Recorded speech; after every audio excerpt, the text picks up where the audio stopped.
जय हिंद दोस्तों, welcome to crazy GSD के सतीश शुक्ला यूट्यूब चैनल। जैसा कि आपको पता है, डेली हम लोग करंट अफेयर्स की क्लास करते हैं। आज हम लोग चंद्रयान 3 के बारे में चर्चा करेंगे और पाकिस्तानी इसकी लॉन्चिंग को देखकर बौखलाए हुए हैं, इसके बारे में भी चर्चा करेंगे। पहले मैं आप लोगों को बता दूं किन किन बातों पर इस वीडियो में हम चर्चा करने वाले हैं। चंद्रयान मिशन की शुरुआत कब और क्यों हुई, क्या है पाकिस्तानी स्पेस एजेंसी का नाम, चंद्रयान फर्स्ट कब लॉन्च हुआ और क्या हुआ इससे लाभ, चंद्रयान सेकंड क्या है, चंद्रयान थर्ड क्या है, 3 मॉड्यूल क्या हैं, चंद्रयान 3 के लॉन्चिंग से हमारे लिए खुशी की बात क्या है, दक्षिणी ध्रुव पर लैंडिंग सबसे कठिन क्यों है, रॉकेट का भाग कौन कौन से, लॉन्चिंग का समय कितनी देर में कौन सा भाग उपयोग होगा, पाकिस्तान ने अब तक कितने सैटेलाइट लॉन्च किए हैं, इसरो से दशकों पीछे क्यों है पाकिस्तानी स्पेस एजेंसी, इन सारी चीज़ों पर हम लोग चर्चा करेंगे। प्रधानमंत्री मोदी ने देश के वैज्ञानिकों पर भरोसा जताया और देश के वैज्ञानिकों ने भी दिन रात कड़ी मेहनत के बाद नामुमकिन को मुमकिन बनाने के लिए तैयार हो गए। इस बार जरा भी चूक की गुंजाइश नहीं है, क्योंकि इस बार चंद्रयान 3 में सैकड़ों सेंसर लगाए गए हैं, जो सेंसर्स ऊंचाई, रफ्तार और पत्थरों से बचाने में हमारे चंद्रयान 3 का मदद करेंगे। इस बार पहले से कहीं ज़्यादा तैयारियां की गई हैं। मिशन मून भारत का स्वाभिमान है। देश के वैज्ञानिकों ने बेहद कम वक्त में वह कारनामा कर दिखाया है जिस पर देश को नाज है।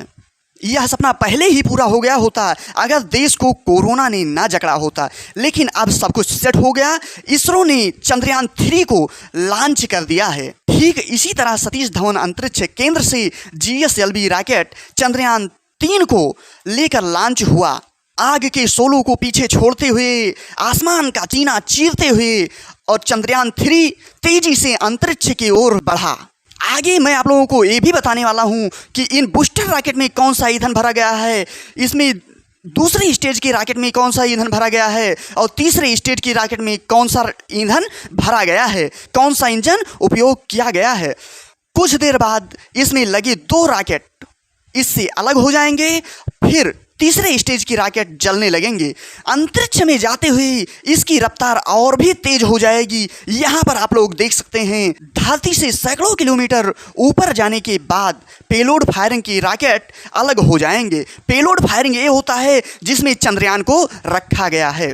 कुछ देर बाद दूसरी स्टेज के रॉकेट अलग होंगे और फिर तीसरी स्टेज के रॉकेट से इस यान की रफ्तार और भी तेज हो जाएगी और फिर चंद्रयान 3 लॉन्चर से अलग हो जाएगा। चंद्रयान 3 जो है ये लॉन्चर से भी अलग हो जाएगा। इस यान के सैटेलाइट पैनल खुल जाएंगे। इस यान के सैटेलाइट पैनल जो हैं ये खुल जाएंगे और फिर यह धरती की कक्षा में आकर चक्कर लगाने लगेगा। धरती की कक्षा में चक्कर लगाते हुए यहाँ पर आप लोग देख सकते हैं, धरती के कई चक्कर लगाने के बाद फिर यह चांद की कक्षा की ओर बढ़ेगा। चंद्रमा की कक्षा में आते ही चंद्रयान चंद्रमा के चक्कर लगाने लगेगा। चंद्रयान चंद्रमा के चक्कर लगाने लगेगा, यहाँ पर आप लोग देख सकते हैं। फिर चंद्रयान लैंडर शिप से अलग होकर चंद्रमा की सतह की ओर बढ़ने लगेगा। यहाँ पर आप लोग देख सकते हैं, चंद्रमा की सतह की ओर बढ़ने लगा। इसके बाद शुरू होगी लैंडिंग की प्रक्रिया। यहाँ पर इसरो के लोग इसे देख रहे होंगे। ऑर्बिटर चांद की ज़मीन को लैंडिंग के लिए स्कैन करेगा। यहाँ पर देख सकते हैं आप लोग, स्कैन कर रहा है और लैंडर में लगे कैमरे चांद की ज़मीन के सैकड़ों फोटो लेंगे। यहाँ पर आप लोग फोटो लेते हुए देख सकते हैं। फिर यान का डीपोस्टिंग प्रोसेस शुरू होगा। इसरो के वैज्ञानिकों की धड़कनें बढ़ जाएंगी और अगले कुछ ही सेकंड में चंद्रयान 3 चांद की ज़मीन पर लैंड कर जाएगा। इसमें से रोवर निकलेगा। चंद्रयान 3 में लगे सेंसर ऊंचाई, रफ्तार और पत्थरों से बचाने में मदद करेंगे। चंद्रयान 3 चांद की सतह पर 7 किलोमीटर की ऊंचाई से लैंडिंग शुरू करेगा। 2 किलोमीटर की ऊंचाई पर आते ही सभी सेंसर एक्टिव हो जाएंगे। चंद्रयान 3 में लगे सेंसर दिशा, गति और लैंडिंग साइट का निर्धारण करेंगे। इस बार इसरो के वैज्ञानिक लैंडिंग को लेकर कोई भी गलती नहीं करना चाहते हैं, क्योंकि चंद्रयान 2 में सेंसर्स और बूस्टर्स में दिक्कत आने की वजह से उसकी सॉफ्ट लैंडिंग नहीं हो पाई थी। चंद्रयान 2 सतह से करीब 350 मीटर की ऊंचाई से तेजी से घूमते हुए जमीन पर गिरा था। इस बार इसरो के वैज्ञानिक चाहते हैं कि लैंडर और रोवर से संपर्क बना रहे, क्योंकि चंद्रयान 2 की नाकामी बेहद दुखदाई थी। पूर्व इसरो चीफ प्रधानमंत्री मोदी के कंधे पर सर रखकर रोए थे। तब प्रधानमंत्री मोदी ने इसरो चीफ का पीठ थपथपाते हुए उनको ढांढस बंधाया था। इसरो चीफ के उन आंसुओं ने इसरो को नई ताकत दी। पूर्व इसरो चीफ के सिवान तो रिटायर हो गए, लेकिन और वैज्ञानिकों ने उनकी विरासत को आगे बढ़ाया। यही कारण है कि आज नासा भी इसरो के साथ काम करने के लिए बेताब हो रहा है। चंद्रयान मिशन की शुरुआत 15 अगस्त 2003 को इसकी शुरुआत हुई। चंद्रयान की औपचारिक शुरुआत प्रधानमंत्री अटल बिहारी वाजपेयी ने की थी। चंद्रयान फर्स्ट 22 अक्टूबर 2008 को सतीश धवन अंतरिक्ष केंद्र श्रीहरिकोटा से आर्बिटर मिशन था। ये आर्बिटर क्या होता है? आर्बिटर होता है जो चंद्रमा है उसके बाहरी कक्षा में चक्कर लगाने वाला ये उपग्रह होता है। चंद्रयान फर्स्ट को PSLV C11 रॉकेट से लॉन्च किया गया था। इससे संपर्क अब टूट चुका है। चंद्रयान फर्स्ट से होने वाला लाभ जल की उपलब्धता का सबसे पहले पता लगाया था चंद्रयान फर्स्ट ने। चंद्रयान सेकंड को 22 जुलाई 2019 को GSLV यम के थर्ड यम1 रॉकेट के द्वारा इसे लॉन्च किया गया था। इसका खुद का वजन 3850 किलोग्राम था। इसके साथ आर्बिटर, लैंडर और रोवर भेजा गया था। लैंडर का नाम विक्रम और रोवर का नाम प्रज्ञान था। दक्षिणी ध्रुव पर सॉफ्ट लैंडिंग करने से 2 किलोमीटर पहले स्पीड बढ़ने की वजह से क्रैश हो गया था। चंद्रयान 3 14 जुलाई 2023 को 2:35 पर LV थर्ड यम4 बाहुबली रॉकेट लॉन्चर से लॉन्च किया गया, जिसका खुद का वजन 642 टन है। इसमें चंद्रयान 3 में कुल लागत 615 करोड़ रुपए आई है और चंद्रयान 3 23 से 24 अगस्त 2023 तक चंद्रमा पर लैंडिंग होगी। लैंडर का वजन 3900 किलोग्राम है।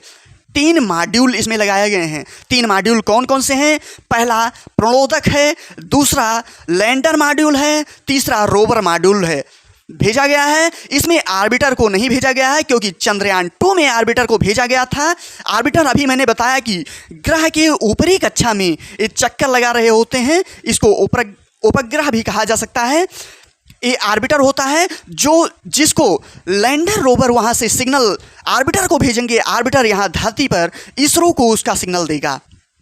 तो इस वजह से चंद्रयान 2 का आर्बिटर काम कर रहा था, इसलिए आर्बिटर इस चंद्रयान 3 में नहीं भेजा गया है।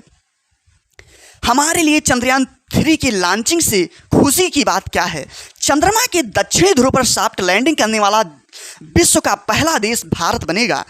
दक्षिणी ध्रुव के पास लगभग 70 डिग्री पर स्थित स्थान पर लैंडिंग पहली बार भारत कर रहा है। चंद्रमा पर लैंडिंग अमेरिका, रूस और चीन पहले कर चुके हैं। वैसे तो भारत विश्व में चांद पर लैंडिंग करने वाला चौथा देश बन रहा है, लेकिन दक्षिणी ध्रुव पर लैंडिंग करने वाला पहला देश बन रहा है। दक्षिणी ध्रुव पर कोई लैंडिंग क्यों नहीं करना चाहता? कोई देश क्यों नहीं लैंडिंग करना चाहता? दक्षिणी ध्रुव पर सूर्य की किरण नहीं पड़ती है, वहाँ प्रकाश नहीं रहता है। दक्षिणी ध्रुव पर गड्ढे बहुत ज़्यादा हैं। रॉकेट के भाग सबसे पहला रॉकेट बूस्टर S200 नाम के 2 रॉकेट बूस्टर दीपावली पटाखे वाला ईंधन इसमें भरा गया है, जिसकी गति को नियंत्रित नहीं किया जा सकता है। L110 दूसरी स्टेज का रॉकेट है, जिसमें लिक्विड ईंधन भरा गया है। इसमें विकास नाम का इंजन भी प्रयोग किया गया है। C25 high thrust cryogenic engine इसमें लगाया गया है। इसमें ईंधन लिक्विड H2+O2 भरा गया है। चंद्रयान 3 में लैंडर और रोवर केवल 2 भेजे गए हैं, आर्बिटर को नहीं भेजा गया है।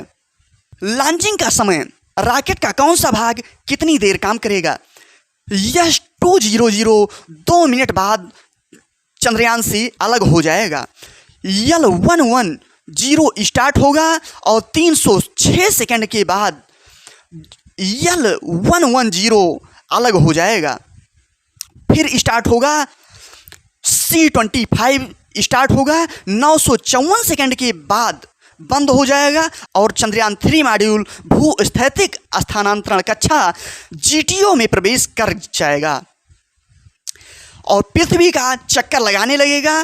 पृथ्वी के कई चक्कर लगाने के बाद चंद्रमा की कक्षा में प्रवेश करेगा और चंद्रमा के कई चक्कर लगाने के बाद चंद्रमा की जमीन की तरफ बढ़ने लगेगा। चंद्रयान 3 चांद की सतह पर पहुंचने से 7 किलोमीटर की ऊंचाई से पहले ही लैंडिंग शुरू करेगा। 2 किलोमीटर की ऊंचाई पर आते ही चंद्रयान 3 के सारे सेंसर एक्टिव हो जाएंगे और सेंसर्स दिशा, गति और लैंडिंग साइट का निर्धारण करेंगे। कुछ ही सेकंड में लैंडर जो है चंद्रमा की धरती पर लैंड कर जाएगा और लैंडर से रोवर बाहर निकलेगा और वो अपना प्रोसेस शुरू करेगा। ये रही चंद्रयान 3 की प्रक्रिया। पाकिस्तान ने अब तक कितने सैटेलाइट लॉन्च किए हैं? इसरो ने अब तक 34 देशों के 424 सैटेलाइट सफलतापूर्वक लॉन्च किया है। यह वैश्विक स्तर पर नंबर 1 अंतरिक्ष एजेंसी बन गया है और कमर्शियल लॉन्चिंग के मामले में अग्रणी रहा है। इसरो ने 123 अंतरिक्ष यान मिशन, 91 लॉन्च मिशन, 15 छात्र उपग्रह लॉन्च किए, 2 पुनः प्रवेश मिशन आयोजित किए गए हैं और 3 भारतीय निजी उपग्रह लॉन्च किए हैं। इसके विपरीत पाकिस्तान ने अब तक केवल 5 सैटेलाइट लॉन्च किए हैं, जिनमें आखिरी सैटेलाइट आज से 5 साल पहले 2018 में लॉन्च किया गया था। क्या है पाकिस्तानी स्पेस एजेंसी का नाम? भारतीय अंतरिक्ष एजेंसी के गठन से 8 साल पहले पाकिस्तान ने अपनी अंतरिक्ष एजेंसी की स्थापना की थी, लेकिन आज हालात ये हैं कि पाकिस्तानी अंतरिक्ष एजेंसी खुद को बनाए रखने के लिए संघर्ष कर रही है और चीन से सहायता मांग रही है। पाकिस्तान ने 16 सितंबर 1961 को अपनी अंतरिक्ष एजेंसी सुपार्को की स्थापना की थी। वहीं इसरो की स्थापना 1969 में हुई थी। उससे पहले भारतीय अंतरिक्ष एजेंसी को अंतरिक्ष अनुसंधान के लिए भारतीय राष्ट्रीय समिति के नाम से जाना जाता था। इसरो से दशकों पीछे है सुपार्को। पाकिस्तान की अंतरिक्ष agency space and upper atmosphere research organization SUPARCO Bharat से दशकों पीछे है। दुनिया में इसकी कोई पहचान नहीं है, जबकि इसरो ने पहले ही प्रयास में मंगल पर पहुंचकर दुनिया का भरोसा जीता है। अंतरिक्ष विज्ञान के क्षेत्र में भारत विश्व स्तर पर अग्रणी देशों में से एक है और दक्षिण एशिया में नंबर 1 है। दक्षिण एशियाई देशों में भारत के अलावा सिर्फ चीन एकमात्र देश है जो अंतरिक्ष विज्ञान के क्षेत्र में कुछ प्रयास कर रहा है। पाकिस्तान इस दौर में कहीं ज़्यादा पीछे है। अब यहीं पर कुछ अंतरिक्ष एजेंसियों के नाम देख लेते हैं, स्पेस एजेंसियों के नाम देख लेते हैं। भारत की space agency ISRO, Indian space research organisation, इसकी स्थापना 1969 को हुई थी।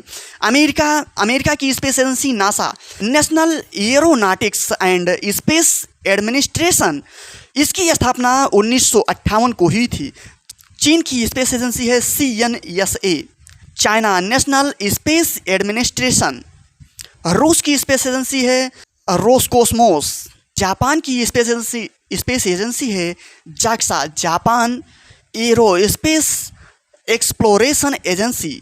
इटली की स्पेस एजेंसी ASI है। पाकिस्तान की स्पेस एजेंसी सुपार्को है। फ्रांस की स्पेस एजेंसी CNES है। इंडोनेशिया की स्पेस एजेंसी गरुड़ है और यूरोप की space agency ESA European space agency है। ये रहा आज का वीडियो। यह वीडियो आपको कैसा लगा इसके बारे में आप लोग कमेंट बॉक्स में ज़रूर लिखिएगा और अगर यह वीडियो आपको अच्छा लगता है, हेल्पफुल लगता है तो वीडियो को लाइक कीजिए, चैनल को सब्सक्राइब कीजिए। आपके पास एजुकेशन से रिलेटेड जितने भी व्हाट्सएप या फेसबुक ग्रुप हैं उनमें इस वीडियो को शेयर जरूर कर दिया कीजिए। थैंक यू, धन्यवाद। क्या आप करंट अफेयर्स में पीछे छूट रहे हैं? आप हर वक्त अपडेट रहने के लिए सब्सक्राइब कीजिए क्रेजी GSG के सतीश शुक्ला यूट्यूब चैनल को, जो रखे आपको करंट अफेयर्स में सबसे आगे। कम से कम शब्दों में अपने करंट अफेयर्स की तैयारी को धार दे। चैनल को सब्सक्राइब कीजिए आज ही।